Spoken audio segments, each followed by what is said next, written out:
J'ai vu un film. Quoi? Alors j'ai vu Live. Tu sais, le live avec un point d'exclamation.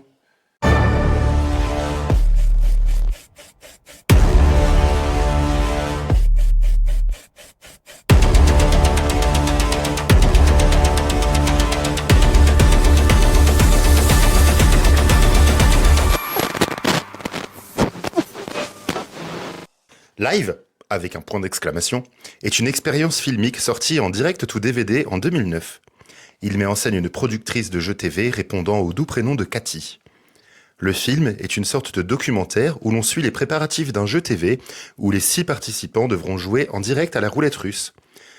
On nous présente les coulisses, passant de publicitaire à commission de censure, en nous présentant les divers candidats. Le jeu a enfin lieu. C'est une réussite pour les téléspectateurs, mais aussi pour nous, spectateurs. Et attends, c'est hyper bizarre ce film. Ça a marché ou pas? Pas du tout. Alors déjà, aux États-Unis, il n'est pas sorti au cinéma. Ok. Donc de 2007 à 2009, le réalisateur, donc qui est Bill Gutentag, je n'ai pas d'autres œuvres de cet homme à te citer. Donc il a essayé de le vendre en fait, et aucune boîte de distribution n'a voulu s'amuser à le sortir au cinéma. Donc il est sorti par contre en salle aux Pays-Bas, au Royaume-Uni et en France.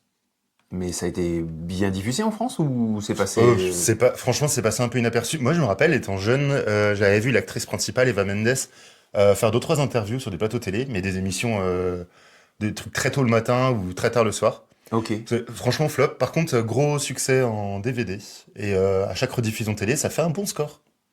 Oui. Bah après, il faut dire que le sujet est hyper polémique. Moi, je comprends qu'à l'époque, aux États-Unis, ils aient pas voulu trop faire ça, parce que tu peux craindre forcément une polémique morale et puis même un rejet finalement du spectateur, hein, parce que le sujet est quand même un peu particulier, quoi. En plus, faut se remettre, c'est il y a 20 ans, hein, en 2007, faut se remettre dans le contexte, hein. On n'avait pas autant Internet. C'était les tout débuts de Twitter. YouTube, c'était une petite plateforme. Il n'y avait pas encore beaucoup de gens, beaucoup de spectateurs et de créateurs de contenu. Tu avais par contre toutes ces émissions Big Brother aux États-Unis, Ah oui. équivalent de Love Story, Secret Story chez nous. Mais t'as pas le. Et qui marche encore, hein, Big Brother, hein. Ah oui, oui. J'ai regardé, c'est incroyable. Ça existe toujours, Ah Big oui, Brother? je crois qu'il y a une à la 27e édition, un truc comme ça. D'accord, parce qu'en France, il y a eu un arrêt pendant quelques années sur Secret Story et tout, mais ça a repris de plus belle là. Mais Mais les oui. règles ont changé, les codes ont changé quand même, hein. T'as plus les choses à la Loana dans la piscine et. Mais en fait, dans les années 2000, en plus, t'avais déjà cette polémique par rapport à ce genre de choses, parce que du coup, t'avais la manipulation des candidats, t'avais Oui.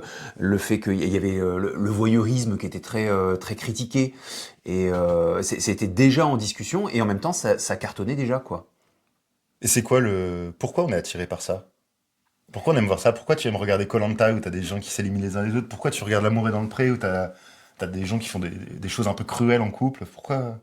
Ben, je pense que déjà psychologiquement, enfin vraiment à la base, ça te permet de t'évacuer de ton existence à toi et Ouais. de voir l'existence de l'autre. Ça te permet à la fois en même temps de te rassurer, par exemple par rapport à ta propre vie, et en même temps aussi de te comparer ou de. Donc on est en fait comme on est constamment dans notre fort intérieur au Ouais. sens vraiment le forum fort intérieur, c'est ça. Ok. Donc c'est-à-dire son espace à soi où on discute, où on dialogue, et bien en fait tu as besoin finalement de temps en temps de pouvoir avoir une norme en face qui te permet de te situer toi.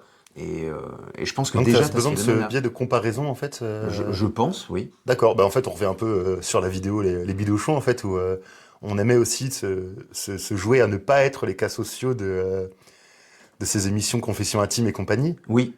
Et en même temps reconnaître que certaines Ouais. parties, Qui nous bah, il y a ressemblent. il y Oui, a du voilà. point commun. Oui, tout à fait. Ok. Mais là, par contre, enfin, la logique de ces années 2000, où avec ce voyeurisme, avec la manipulation et avec justement la marchandisation de la vie privée, là, en fait, Live, il pousse ça à sa logique extrême. C'est-à-dire, on va jusqu'à proposer, en fait, aux candidats de jouer et de se mettre en danger et de se mettre face à la mort. Et d'ailleurs, au niveau des candidats, alors c'est vrai, là tu vois, il y a un panel. Le film, je trouve, il est très marqué année 2000. Même déjà 2007, c'est un peu tardif, tu vois, c'est un peu en retard. Ça pourrait être un film de 2002-2003, ça passait très bien au niveau du style filmique. La caméra à l'épaule, c'était les débuts, c'était novateur. Alors maintenant, Ouais.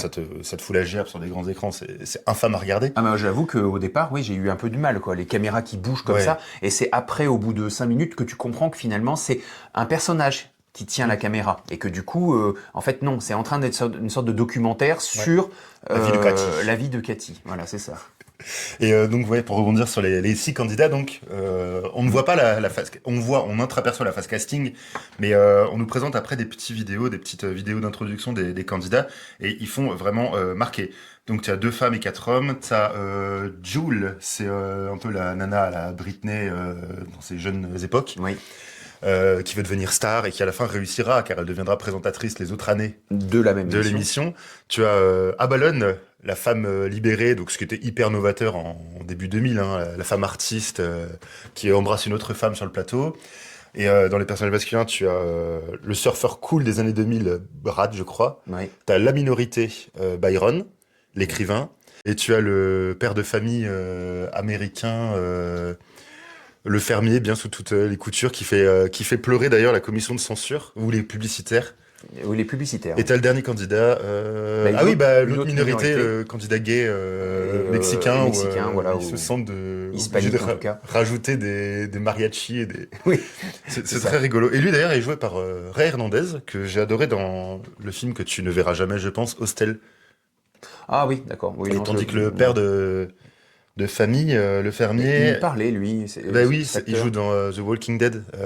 Ok, Mince, d'accord. Negan, tu sais, l'homme à la batte. Oui, oui, La oui, batte de ok. baseball avec les barbelés. Oui, exact. Mais c'est pour ça que le visage me parlait, oui. Voilà. Au reste du casting, après, on a aussi David Krumbolz, qui joue l'assistant réel du documentaire. J'ai pas trop compris son personnage. C'est celui qui a joué dans la Dans série Numbers, c'est oui, ça, le parce que- frisé. Oui, oui, oui, oui. J'ai pas compris son personnage. Il faisait quoi? C'était qui? C'était quoi? Mais en fait, c'est celui qui réalise le documentaire sur Cathy. Ok, d'accord. Et c'est là qu'on voit en fait que bah forcément lui il se prend un peu au jeu, alors Lui, je sais ça pas trop mourrage, si t'as ça un début mourrage, d'histoire voilà. d'amour, mais c'est Je pas, sais c'est pas. pas le sujet du C'est- film, non. c'est bien fait. Non, et puis finalement, en fait, après, c'est lui qui va produire, si je dis pas de Mm. bêtises, l'émission Oui. par la suite, parce qu'en fait, finalement, lui, il est embarqué dans ce projet de Cathy. Il voit ça un peu comme un spectateur intime, et à la fin, oui, elle va se démonter au moment de la diffusion. Et on voit que bah, elle vrille parce elle réalise mais qu'est-ce que j'ai fait finalement, tandis que lui au contraire il voit que le succès de Cathy. Et c'est normal qu'il prenne le flambeau parce que lui, il est vraiment l'archétype du média qui veut réussir. Oui. Voilà. Mais pour revenir sur le côté très 2000, très années 2000 de ce film, c'est rigolo. Je l'ai dit au début, tu n'as pas d'évocation en fait des réseaux sociaux. Ce film n'aurait pas pu être fait après 2010 en fait. Parce que Oui. comment tu parles de ce film sans parler de Twitter, sans parler de C'est vrai. TikTok et compagnie? C'est vrai, parce que du coup, effectivement, dans tout le cheminement qu'il y a au niveau du film, on parle à un moment, donc d'abord l'indignation morale, Ouais. Forcément, et tu le vois bien autour de Cathy que ah non mais c'est pas possible, enfin, Oui. c'est une idée C'est pas possible, complètement ça voilà. excite un peu tout le monde. Voilà. hein, Puis ça. finalement, tu as la curiosité. Et cette curiosité-là, pour le coup, c'est les médias traditionnels qui l'apportent. Il y a un plateau télé, on commence à en discuter. Et c'est vrai que cette partie-là, finalement, aujourd'hui, elle serait portée par les réseaux sociaux. Oui. Toute cette curiosité. Et puis après, finalement, qui aurait mené à une normalisation. Et là, pour le coup, aujourd'hui, ça sera encore discutable. Parce que est-ce que ce que discutent les réseaux sociaux mène à une normalisation? Le lien n'est pas forcément immédiat. Mais comme là, on passe par des médias traditionnels, à un moment, je crois qu'il y a un plateau avec trois intervenants, et il y a une troisième qui finalement presque défend ou tout au moins tient le discours de ben oui mais c'est intéressant aussi comme approche parce que enfin je crois que c'est une femme qui développe et là on se rend compte que finalement le sujet il peut aussi être normalisé de par la réflexion philosophique qu'il pose. Mais tout ça, en fait, effectivement, ça se fait en l'absence de réseaux sociaux, là. Tiens, un peu sur cette idée, une série française qui s'appelle Culte. Et il y a eu 2 saisons. La deuxième, c'est sur le groupe les To Be Free ou sur simplement le chanteur principal. Mais la première, c'était sur j'avais regardé d'une traite, j'avais adoré. C'était sur comment on a créé et comment on a vécu la première saison de Love Story. Oui. Et donc, c'est un peu vu du point de vue d'Alexia Laroche-Joubert, donc la productrice, qui est vraiment présentée comme un requin. Et voilà, c'est une femme de qualité. T'aimes ou pas ce qu'elle fait, mais elle le fait bien. C'est elle qui produit beaucoup d'émissions de nos jours, hein. On Oui. va mettre les logos là parce que je les ai pas en tête, mais Mais justement, le fait de pouvoir voir dans les coulisses non seulement de l'émission, mais dans les coulisses aussi de la construction de la pensée de l'émission, etc. Et ça, justement, c'est assez intéressant dans Live parce que tu vois ce personnage-là, elle est finalement presque un but d'elle-même, elle est très sûre d'elle, elle veut absolument. Puis il y a ce côté un peu, on est aussi dans les années 2000, ce côté un peu se battre contre la masculinité. oui, Enfin oui, voilà, oui, oui, il y a oui, cette oui. dimension-là forcément parce que c'est des choses qui innervent un peu la réflexion du moment là, de cette époque-là. Mais Tu penses qu'on aurait pu, enfin, que cette émission pourrait avoir lieu de nos jours dans la vraie vie, avec des sommes d'argent un peu plus importantes, je pense. oui, parce qu'en fait, quand on voit par exemple le succès alors en termes de somme d'argent, de Beast par exemple, les Beast Games, Oui, c'est 5 on monte, millions, voilà, 10 millions la première année et 5 millions de dollars. on monte sur des montants Ouais. qui sont Bon, fous. sachant qu'aux États-Unis, déjà, quand tu as un gain de jeux télé ou d'émissions, en fait, 50% sont pris par les impôts. Ah Donc oui, déjà, d'accord. voilà. Ouais, Donc, effectivement. Donc bon, déjà, effectivement, t'en enlèves une partie. Mais après, je ne sais pas, parce que effectivement, il y a quand même malgré tout une partie morale. Et une bonne partie de la population pourrait rejeter aussi ça, tout en étant très curieux, parce que en fait, d'ailleurs, les deux exemples qu'elle donne à un moment quand elle déploie justement son argumentaire pour justifier son émission, elle dit mais regardez les jeux dans le Colisée, je crois, enfin les jeux oui. romains, et puis les gens qui sont allés assister à l'exécution de Louis XVI. Alors, l'exécution C'est de un Louis peu XVI, facile comme. ouais, Ouais. l'exécution de Louis XVI, honnêtement, je suis pas tout à fait d'accord avec elle parce que quand bien même on peut avoir une certaine fascination sur la mise à mort, etc. Oui. C'est dans un contexte très particulier où là, pour le coup, il fallait justement mettre fin à toute une période de souffrance et donc je pense que ceux qui sont venus assister là, ça leur paraissait normal et même ils l'attendaient. Mais c'était plus la fin d'un régime, la fin d'un avant, voilà. Donc ça, Après, je c'est plus sais pas, est-ce que discutable. c'est une facétie de la traduction française ou est-ce que c'est dans le texte Ouais, je sais original pas. du film? Et Par- dans ce cas-là, comment tu vois aussi la fin de Louis XVI aux États-Unis? Enfin, Oui, bref, après pardon, voilà. Bon, j'ai pas par poussé contre jusque-là. pour les jeux du cirque, ça m'a questionné et je me suis souvenu il y a très longtemps quand je préparais l'épreuve de latin au bac où on avait travaillé justement sur les lettres à Lucilius de Sénèque. Et Ouais. il se trouve que je sais plus laquelle c'est dans les premières où il parle justement à Lucilius. Sénèque parle des jeux du cirque et il les critique non pas par le fait de mettre à mort, parce que la mort fait partie de la vie romaine. Donc ça, elle n'est pas remise en cause. Il n'y a pas de vision humaniste là-dedans. Mais par contre, sur le fait que la foule qui veut absolument la mise à mort, elle corrompt l'âme. Et finalement, on se retrouve un peu dans ça aussi, parce que là, quand bien même la foule n'est pas rassemblée, hormis le public, mais qui est là pour faire du bruit, le film à la fin fait une critique justement du spectateur. Il retourne le truc. Et il ne peut y avoir de spectacle que s'il y a des spectateurs qui Oui. regardent. Parce que finalement, le producteur, il produit, mais c'est nous qui faisons, en regardant, qui faisons le spectacle. Et je trouve d'ailleurs que c'est très bien fait parce que finalement, en fait, je me suis rendu compte que moi-même, je me prêtais au jeu et que j'allais même être stressé Oui. de savoir si c'est lui ou pas qui allait mourir. Enfin, et du coup, j'étais à la fois dans une sensation presque d'excitation de savoir et en même temps dans cette position de dire ah non mais c'est enfin alors je suis peut-être un peu enfin c'est peut-être un peu facile quand Non, je le non, non, vois non, non, non, non. mais j'étais dans cette ambiguïté justement de sensation et je trouve que psychologiquement le film est très bon pour ça. Ça vaut vraiment le coup d'aller le voir pour ressentir ce double sentiment qui est un peu paradoxal. Et je pense aussi qu'on a tous tendance à se dire non, mais ça arriverait en vrai, je n'irai pas, je ne regarderai pas cette émission. Mais en fait, je pense qu'on irait tous, on se renseignerait en fait. Oh, tu chercherais à savoir. Peut-être Ouais, pas à le regarder, mais tu chercherais à savoir, bien voir sûr. le final, Est-ce que etc. est-ce que Parce ça s'est que vraiment passé? Est-ce et, que et puis c'est parce que justement là, comme c'est présenté, c'est de l'inédit. Ça n'a jamais été fait. oui, Et de fait, ça n'a jamais été fait, un truc comme ça, parce que c'est très direct. C'est tu meurs ou tu vis. Des émissions comme Survivor ou dans une moindre mesure koh tu sais très bien qu'il va pas y avoir de problème Non, particulier. non, non. Même si effectivement à koh il y a quelques années, il y a eu un souci et que du coup il y a eu un Oui, candidat qui est décédé. ouais, Mais donc c'est quelque chose, c'est mais voilà, médical, c'est pas, enfin, c'est ça. Mais il n'empêche que tu sais que malgré tout, il y a une certaine mise en danger. Mais la mise en danger, elle est contrôlée, on va pas jusqu'à ce ouais, jusqu'à là, quoi. Enfin, c'est. Et pour toi, il mérite d'être vu ce film? Ou d'être vu, c'est une chose, mais est-ce qu'il mérite de rentrer dans une filmothèque idéale? Filmothèque idéal, je suis pas certain. Par contre, je trouve que c'est une expérience intéressante à faire.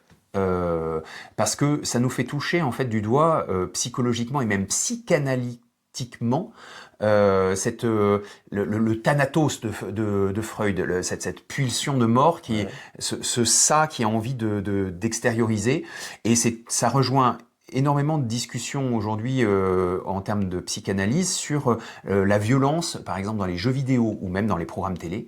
Et alors c'est une agressivité qui est passive, hein, il n'y a pas une hausse de criminalité non plus, mais on sent que c'est pas quelque chose qui apaise de voir ces spectacles-là, de voir la violence.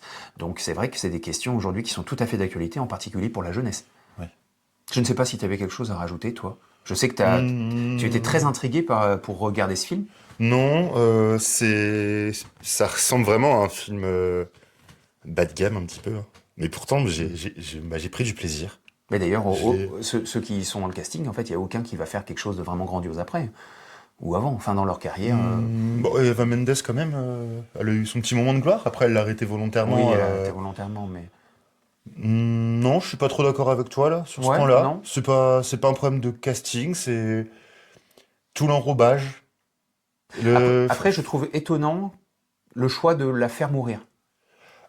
Oui, la fin est clairement cheap. Oui, oui, Parce oui. que Oui, au moment où le personnage, donc oui, à la fin, donc le décès d'un des candidats a lieu. Oui, On ne vous spoile pas pour vous laisser la découverte. Mais Cathy est pleine de remords. c'est ça. On la Euh, voit vraiment se Elle décomposer, hein, en réalise en fait. fait, ah mais en fait c'est arrivé, en fait comme si elle avait bloqué, et voilà, c'était un concept qu'elle a vendu, elle a promu un concept, et là il s'est réalisé, et Et elle elle va aux sort toilettes, pour elle a la aller. nausée, Voilà, elle sort pour aller face aux journalistes qui sont là pour. C'est oui, la son heure conférence de presse Normalement, c'est son heure de de fin gloire. d'émission, oui, oui, On voit qu'elle sort, elle est absolument pas dans oui. dans ce mood-là. Et là, en plus, elle se fait tuer par. Alors, on sait Non, on pas saura trop. pas qui, mais Voilà, un par détracteur ouais, ou un quelqu'un ami qui lui tombe dessus. Alors, est-ce que c'est d'une manière très grossière de dire qu'on passe le flambeau et finalement c'est l'autre après qui va Ah. mettre en lumière, elle va avoir sa page de Ah, non, non, non, je nécrologie pense que c'est simplement un et artifice pour justifier le fait qu'on filme sous un format documentaire. ah peut-être. Parce que au final, à la fin, on comprend que c'est un documentaire en hommage à Cathy. Oui, ok, d'accord. Oui, j'avais pas vu ça Je comme pense que c'est ça. simplement ça. Ah oui, Et on puis, est en train de regarder le pour faire documentaire. une fin choc, tu vois, voilà. Comme si ça n'avait pas suffi. Ouais. Oui, il n'y a pas de mise en abîme de est-ce qu'on est plus choqué par la mort du candidat ou la mort de Cathy? Non, non, non, parce qu'on n'est pas attaché à Cathy, en fait. Le Oui, puis personnage n'est pas super sympathique. Il n'y a personne non. de sympathique dans ce Non, il film. n'y a personne de sympathique. Et puis en plus, de toute façon, quand bien même elle aurait eu le temps de faire un petit discours ou quelque chose, finalement, on s'en fout un peu parce qu'on l'a vu se décomposer Oui. tout au long de l'émission. Donc on imagine bien la détresse morale, éthique qu'elle a dû avoir. C'est entre son objectif de réussite, parce que vraiment c'est une réussite, et en même temps la destruction des règles éthiques et morales qu'elle s'était fixées Oui, en termes mais humains. je pense pas parce que c'est une femme de médias qui fait ça apparemment brillamment dans l'histoire du film. Donc je pense qu'à partir du moment où on lui met un petit micro, on commence à la filmer, même si elle est pleine de remords, qu'elle est pleine de nausées, Oui, il aurait peut-être retourné le immédiatement, truc. voilà, Oui. tu reprends le truc, tu maintiens ton projet et tout. Oui, enfin, humainement, après, dans la glace, parce qu'on la voit justement, Oui. tu peux pas. Ouais. Là, c'est face au monde, mais dans la glace, c'est pas possible. Bon, je pense qu'on a un peu creusé dans un film qui est pas si profond que ça, mais Non, mais psychologiquement et psychanalytiquement, je pense que vraiment, je reste persuadé que c'est un film, une belle expérience à faire. Même si, effectivement, il faut passer les 10 minutes en se disant oh là là, c'est cheap, oh là là, ça ouais, bouge, ouais, oh là ouais. là, c'est. Oui, Puis, enfin, t'as une scène très longue au bord d'une piscine là, qui dure 4-5 minutes, voilà. mais il y a rien. Enfin, Mais non, mais c'est même pas contemplatif. Hein, c'est pas une scène, Non, c'est pas parce une que jolie scène ou il y a pas réflexive. Et tout. de. Non, non, C'est non, ça, il c'est y a pas de recherche d'esthétique, etc. On est vraiment sur un un documentaire des années 2000, un peu pris sur le vif. Ouais, C'est la période où tu avais les films Rec et compagnie, c'est des films d'horreur un peu... C'est ça, c'est très daté d'une période et voilà, une fois qu'on a passé ce cap-là de se dire bon, allez, c'est bon, c'est le style, on se Pourtant, je crains au pas jeu. ça quand c'est Lars Non, von Trier, ouais. j'adore la caméra à l'épaule. Oui, mais ouais. Oui, comme quoi. C'est bizarre. Très bien. Bon visionnage à vous. À bientôt. À bientôt.